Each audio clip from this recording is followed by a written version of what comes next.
அனைவருக்கும் வணக்கம். மணி சேவிங் டிப்ஸை பற்றி தான் இன்றைக்கி பார்க்க போகிறோம். ஒரு முக்கியமான ஒரு டிப்ஸ் என்ன அப்படின்னா, எப்படி வந்து பணம் சேர்த்து தங்க ஆபரணம் வாங்கலாம் அப்படின்னு சொல்கிறது தான். அதுவும் கணவருக்கு தெரியாமல் நான் எப்படி வாங்குறேன் அப்படின்னு சொல்லி தான். நிறைய பேர் வீட்டில் வந்து கணவரே வாங்கி கொடுக்குறாங்க, நாம் ஏன் சேர்த்து தனியாக வாங்கணும் அப்படின்னு சொல்கிறவங்க கமெண்ட் பண்ணுங்கள். ஏன்னா கண்டிப்பாக அவங்க தான் கமெண்ட் பண்ணுவாங்க. இல்லை சிஸ்டர், நான் வந்து இந்த மாதிரி வீணான செலவெல்லாம் நான் எதுவும் செய்யாமல் எடுத்து வச்சு தங்க நகை வாங்குறேன் அப்படின்னு சொல்கிறவங்களும் கமெண்ட் பண்ணுங்கள். என்னை வந்து கமெண்ட்டில் வந்து யாரும் திட்டாதீங்க, ஏன் அவருக்கு தெரியாமல் தான் வாங்கணுமா அப்படின்னு சொல்லிட்டு. ஏன்னா நான் வந்து இப்படி செஞ்சு தான் என்னுடைய சேவிங் வந்து இப்படி செஞ்சு தான் வந்து எனக்கு தேவையான தங்க ஆபரணமெல்லாம் நான் வாங்கியிருக்கேன். ஏன்னா வந்து அவங்களே வந்து செய்வாங்க அப்படின்னு எதிர்பார்த்துனே இருந்தால் நான் எதிர்பார்த்துனே தான் இருந்தாலும் சின்ன சின்ன பொருட்கள் இப்போ திடீர்னு அம்மா வீட்டுக்கு போகிறோம், அப்பப்போ போக சொல்ல காசு கொடுக்குறாங்க அப்படின்னா அதெல்லாம் சேமித்து வைக்கிறது. ஒரு சிலர் வந்து புடவை அதில் வைக்கிறது, இல்லை வந்து அதை எங்கன்னா மறைச்சி வைக்கிறது, அந்த மாதிரிலாம் செய்வோம் இல்லைங்களா. அது வந்து மறைச்சி நம்ம சேர்த்து வச்சு வாங்குறதும் ஒரு ஒரு கிக்கு அப்படின்னு கூட சொல்லலாம். நான் வந்து அப்படி தான் செய்வேன். எனக்கு அதில் ஒரு இன்ட்ரெஸ்ட், அந்த மாதிரி எடுத்து வச்சு வாங்கணும். ஏன்னா நான் கஷ்டப்பட்டு சேமிச்சிருக்கேன் அப்படின்றதுனாலையும் கூட. ஃபஸ்ட்டு வந்து கிராசரி, வீட்டு செலவிற்கு அப்படின்னு சொல்லி காசு கொடுப்பாங்க. அந்த பணத்தில் வந்து தங்க நகையும் வெள்ளி சாமானும் வந்து வாங்குவேன். அதை வந்து நான் காமிச்சிருவேன், வாங்கிட்டு இது மாதிரி நான் வாங்கியிருக்கேன் அப்படின்னு சொல்லிட்டுன்னா அவங்க ஒன்றுமே சொல்ல மாட்டாங்க. ஏன்னா ஆண்களுக்கு வந்து அவங்க மனசில் வந்து வீணான செலவு செய்ய மாட்டா அப்படின்னு சொல்கிற ஒரு இது வரணும். அப்படி வந்துடுச்சு அப்படின்னா நீங்கள் தாராளமாக நீங்கள் காசு கேட்க சொல்லலாம், கொடுப்பாங்க.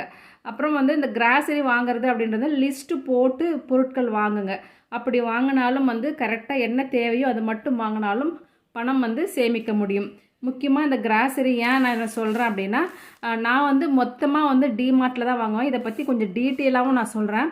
இதுக்கு முன்னாடி வந்து கமெண்ட் பண்ணியிருந்தாங்க, நம்மளுடைய சப்ஸ்கிரைபர் ஒருத்தர் கமெண்ட் பண்ணியிருந்தாங்க, நம்ம வந்து டிமார்ட்டில் நீங்கள் மொத்தமாக வாங்கணும் அப்படின்னு சொல்கிறீங்க. அதுக்கு வந்து நான் வந்து இந்த டிமார்ட்டுக்காக வந்து நான் சொல்லலை. எனக்கு வந்து இதில் வாங்கினா பணம் சேமிப்பு ஆகுது அப்படின்னு நான் கண்டுபிடிச்சிருக்கேன்.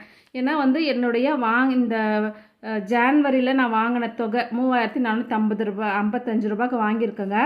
அதே பாருங்கள், ஜிஎஸ்டி மொத்தமாக இது வந்து பாட்டு அங்கங்கே ஜிஎஸ்டி போட்டிருக்காங்க. அது மொத்தமாக சேர்த்து 116 ரூபாய் ஜிஎஸ்டி போட்டிருக்காங்க. எம்ஆர்பியில் இருந்து நமக்கு எவ்வளோ கம்மியாக கொடுத்துருக்காங்களோ அதை சேவ்டு ருப்பீஸ் அப்படின்னு சொல்லி இங்கே போட்டுடுறாங்க.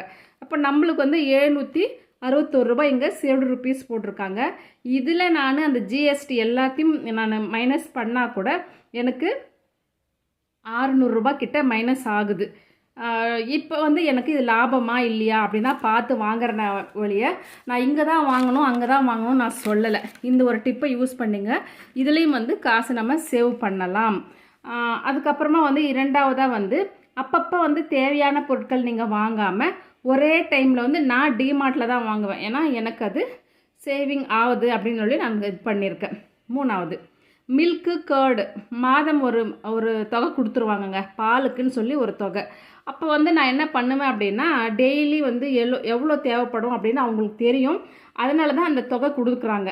நான் வந்து அதில் எப்படி மீதம் செய்கிறேன் அப்படின்றது இல்லை. மில்க் வந்து டெய்ரி நம்ம வந்து பால் டிப்போ மாதிரி இருக்கும் இல்லைங்களா, அங்கே போய் வாங்கினீங்கன்னா ஒரு லிட்டருக்கு வந்து 2 ரூபா 3 ரூபா மீதம் ஆகுது. அதனால் வந்து அங்கே கடைகளில் நான் வாங்க மாட்டேன், அந்த டெய்ரியில் தான் போய் வாங்குவேன். அதனால எனக்கு மாதம் ஒரு சின்ன தொகை எனக்கு கிடைக்கும். எதெல்லாம் தொகை கிடைக்குது அப்படின்னு உங்களுக்கு காமிக்கிறேன் பாருங்கள். காய்கறி வாங்குவோங்க, என்னென்ன காய்கறி கிடைக்குமோ வாரத்துக்கு எவ்வளோ தேவையோ அதை வாங்கிடுவேன். அதற்கு தகுந்தா போல் நான் வந்து மெனு பிளான் பண்ணிவிடுவேன். அப்படி மெனு பிளான் பண்ணுறதுனால தான் எனக்கு வந்து காய்கறி தேவையில்லாமல் வேஸ்ட்டாக அழுவி போகிறதோ அந்த பிரச்சனை வராது. ஒரு சிலர் வந்து வாங்கி எல்லாம் பேக் பண்ணி வச்சு வீணாக போகும், அந்த மாதிரி வராது. என்னென்ன மெனு நான் என்னென்ன இந்த வாரம் செய்ய போகிறேன்னு எழுதி வச்சுக்குவேன், அது தகுந்த மாதிரி காய்கறி வாங்கிடுவேன். அதுலேயும் வந்து எனக்கு மணி சேவ் ஆகும்.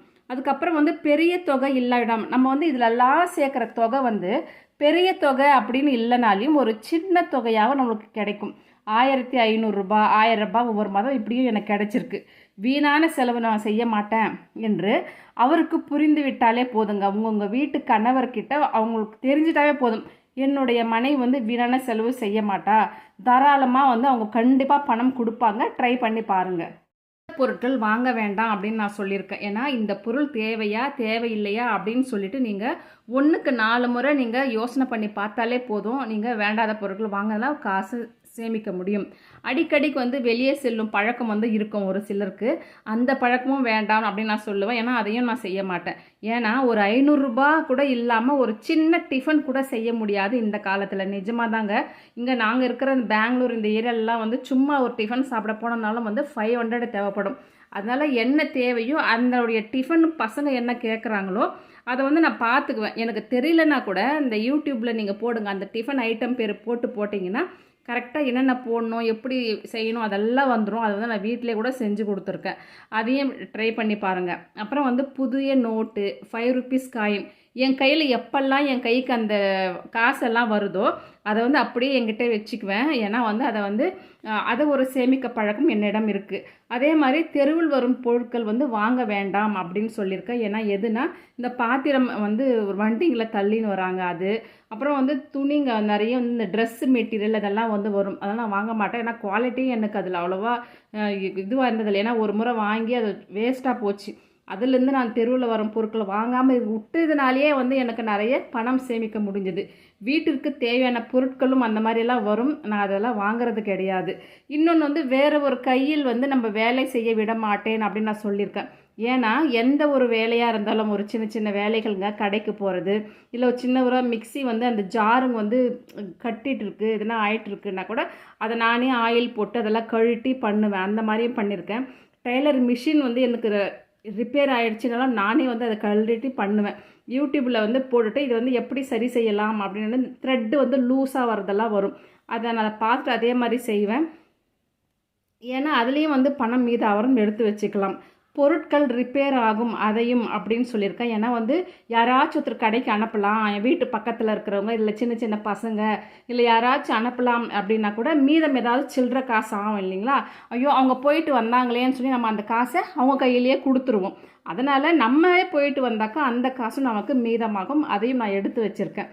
டெய்லி சேலஞ்ச் அப்படின்னு சொல்லி நான் போட்டிருந்தேன், வீடியோ பார்த்துருப்பீங்க அப்படின்னு நினைக்கிறேன். அதையும் அந்த மணியும் சேர்த்து வச்சு எடுப்பேன். அதே மாதிரி ஃப்ரைடே வாரம் ஒரு நாள் எப்பவுமே வந்து வீட்டில் வந்து ஃப்ரைடே ஆனால் நல்லா கிராண்டாக பூஜை செய்வோம். அந்த பூஜை டைம் முன்னாடி வந்து என்ன பண்ணுவேன்னா ஒரு 50 ரூபாய் என்னிடம் இருந்தாலோ இல்லாட்டி வச்சு அவரிடம் என்னுடைய கணவரிடமும் கேட்டு கொடுங்கன்னா கொடுத்துருவார். அந்த மாதிரி பூஜை செய்கிற டைமில் அந்த மாதிரி 100 50 கேட்டு போட்டு வைப்பேன். இந்த மாதிரியெல்லாம் வருஷத்துக்கு ஒரு முறை இந்த காசெல்லாம் எடுத்து வச்சு நான் வந்து இது வாங்கியிருக்கேன். பொருட்கள் தேவையான பொருட்கள் வாங்கியிருக்கேன். வெள்ளி பொருட்களும் தங்க காயினோ இல்லை சின்ன இடம் இருக்க சின்ன சின்ன பொருளுங்கெல்லாம் இருக்குது. அதெல்லாம் வந்து நான் அந்த மாதிரி சேர்த்து வாங்கினது தான். உங்களுக்கு தெரியுதான்னு தெரியல, இது நானே சேர்த்து வாங்கினதான். இந்த மாதிரி உபயோகமான பொருட்கள் வாங்குறாங்க அப்படின்னு சொல்கிறதுனால எங்களுடைய கணவர் வந்து அது மாதிரி கணக்கெல்லாம் கேட்க மாட்டார். ஏன்னா எதையும் தேவையில்லாதெல்லாம் அவள் வாங்க மாட்டா அப்படின்னு அவருக்கு தெரியும். அந்த பழக்கத்தை நம்ம ஏற்படுத்திவிடும். பண்டிகை நாட்கள் அதுக்கப்புறம் பர்த்டே அப்படின்னு வந்துச்சுன்னா அப்போ வந்து எனக்குன்னு வந்து நம்ம பேக்கெட் மணின்னு கூட சொல்லலாம், அதை கொடுப்பாங்க இல்லையா, அந்த மாதிரி வந்து சேர்த்து வைப்பேன். இதெல்லாம் வந்து நான் என்னென்னலாம் செய்கிறேனோ அந்த டிப்ஸை தான் உங்களுக்கும் சொல்லியிருக்கேன். ட்ரை பண்ணி பாருங்கள். இந்த மாதிரி எடுத்து வச்சு நீங்கள் வாங்கி கிஃப்டாக கூட உங்கள் கணவருக்கு தெரியாமல் நீங்கள் கிஃப்டாக கூட அவருக்கு ஏதாச்சும் ஒரு பொருட்கள் வாங்கி கொடுக்கலாம் அப்படின்னு சொல்லிட்டு.